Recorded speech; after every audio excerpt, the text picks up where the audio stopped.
Hi there. Today we're going to talk about another type of reference, actually two types, primary and secondary sources. A secondary source is written about history or events by an author who discusses and interprets those events. For example, encyclopedias are written usually by secondary sources.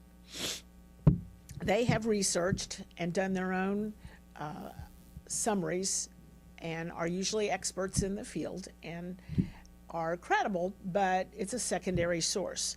Let me give you an example. I looked up the word rationing and have this paragraph that is written by someone who researched for the World Book Encyclopedia. In World War II, the United States and other countries involved in the war rationed a wide variety of products, including automobiles, sugar, and tires. Today, periods of rationing are common for certain items in short supply in a number of developing countries, such as India or Sri Lanka. A primary source, on the other hand, is an original document or object in history. And I have one of those for you. Here is an actual rationing book from World War II. As you can see, this can be a great resource, but you as the researcher will have to interpret and analyze it yourself. It presents you with another point of view, and you can see if the information that you gather from the primary source is similar to what you know or what you've read about in the secondary source.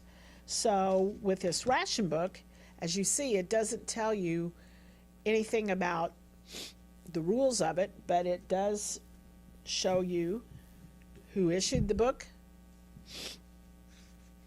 and has dates and actual stamps that you can observe and draw your own conclusions.